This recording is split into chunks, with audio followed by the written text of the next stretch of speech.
ሰላም ሰላም ውድና ተከበራችሁ ውድ የአገሬ ልጆች ሰላምና ፍቅርን አንድነትን ለሁላችን ያብዛልን።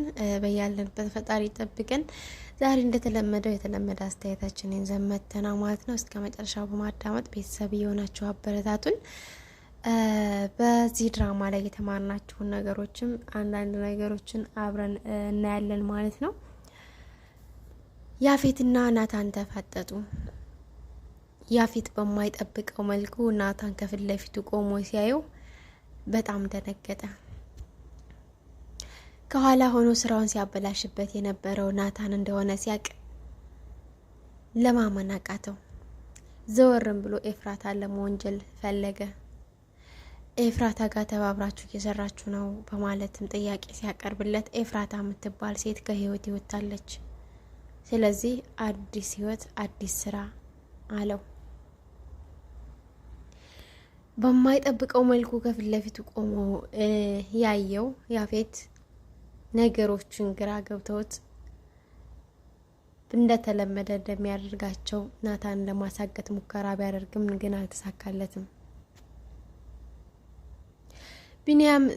ቢኒያምን ለማየት መንገድ ላይ ጠብቀው ቢሆንም ሳለ ነገር ግን እንዲያያት ወይንም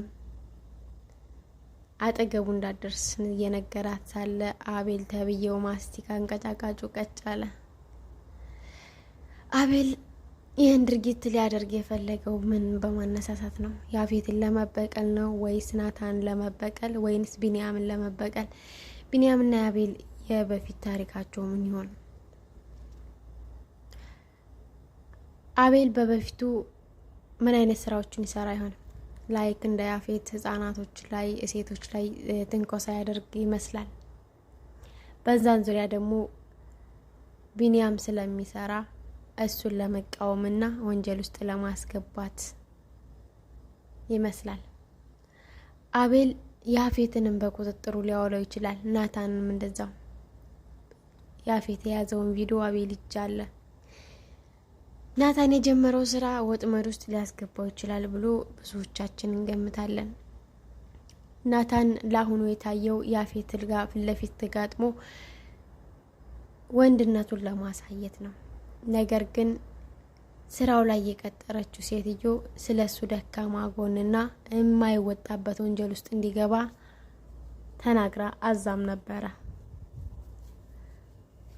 ለሰዓታት ናታን ያፌትን ሊጋፈጠው ወይንም ሊፋለሙ ይችላል። ነገር ግን መጨረሻ ላይ ራሱን ወንጀል ውስጥ ይከታል አይከትም የሚለው ለሁላችንም ስጋት ነው። ምክንያቱም እየሰሩ ያሉት ስራ ወንጀል ነክ ስለሆነ። ያፌት ናታንን በጣም ይጠላዋል።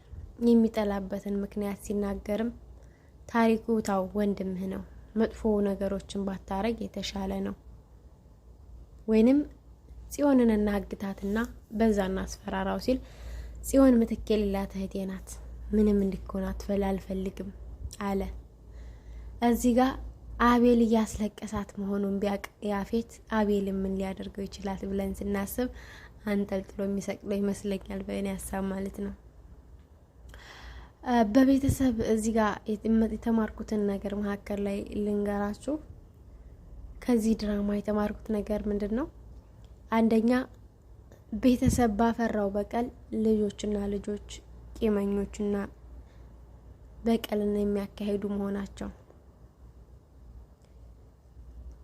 ቤተሰብ በስርዓት ልጆቹን ከሁለት አይነትም ሰው ተወለዱ ከአንድ አይነት ስርዓት ባለው መልኩ ካላደጉ ወይንም ፍቅርን እየሰጧቸው ካላደጉ ወይንም ለልጆቻቸው መልካም ስነ ምግባርንና መልካም አርአያ የሆኑ ስራዎችን እየሰሩ ካላሳዩን ለዛኛው ሰው በቀልን ወይንም ጥላቻን እንደምናተርፍ ነው ያተማርኩበት።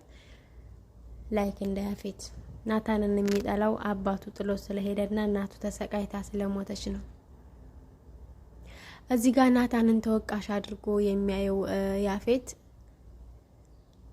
ምክንያቱም እሱ ባይወለድ ወይም ባይረገዝ እኔን ትቶኛ አይሄድም ነበረ፣ እናቴም አትሰቃይም ነበር የሚለውን ጥያቄ ለታሪኩ ሲነግረው ነበረ። ታሪኩ እዚህ ጋር አንዳንድ ጥሩ ነገሮችን የሚናገር ይመስላል። ነገር ግን ተግባራዊም እያደረጉት ይገኛሉ። የዲያራ እናት ሰራተኛዋ ያፌት ቤት የተቀጠረ የነበረችው እኛ ሁላችንም እንደምናስበው ሔዋን ሰላሊ አድርጋ ያስቀጠረቻት ነበር የመሰለን። ነገር ግን ሔዋን ሳኮን ሰራተኛ አድርጋ ያፌት ቤት ያስገባቻት የዲያራ እናት ነበረች።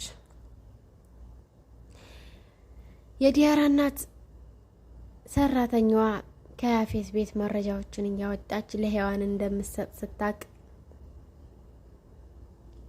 አጠፋቻት። በዚህ ዙሪያ በጣም የሚያስጠላ ነው። በሚሰሩት ስራ ላይ ሆነው ሳለ ነገር ግን ሰዎች መልካም ነገር ካልሰሩ እንዲጠፉ ማድረጋቸው፣ በተለይ እነዚህ ሀብታም ነክ ነገሮች ሰዎች ለሰው ጣጣ የላቸውም እና እንዳስወገደቻትም ለናታን ነገረችው። ናታንም በድንጋጤ በዝምታ ያያታል።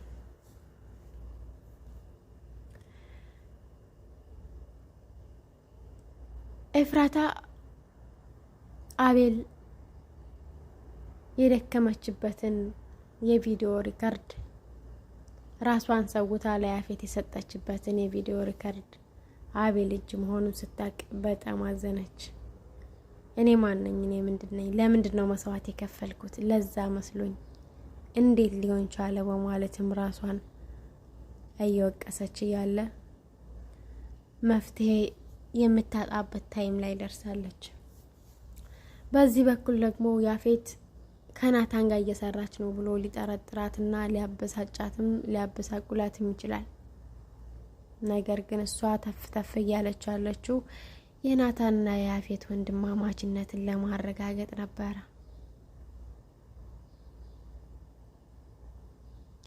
ጽዮን ኃይለኛ አጣብቂኝ ውስጥ ገብታለች። ጽዮን እውነታውን ተናግራ ወደ እውነቱ ብትሄድ ይሻላታል ወይስ ልክ እንደ ኤፍራታ ዋጋ ብትከፍል?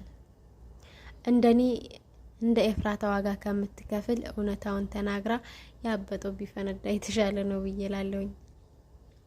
እና ውድ ተመልካቾቻችን ከዚህ ድራማ የተማርናቸውን ነገሮች የምናየው መጥፎ ነገር ብቻ ሳይሆን በቤተሰብ ዘንድ የሚመጣ በቀል ለልጆችም እንደሚተርፍ ማስተዋል አለብን። ስለዚህ የቤተሰብን በቀል ማራመዳችን አግባብ አይደለም። ቤተሰብ የራሱ በቀል አለው። ልጆችና ልጆች ግን በቀልን ትተው ፍቅርን ማጎናጸፍ አለባቸው ማለት ነው።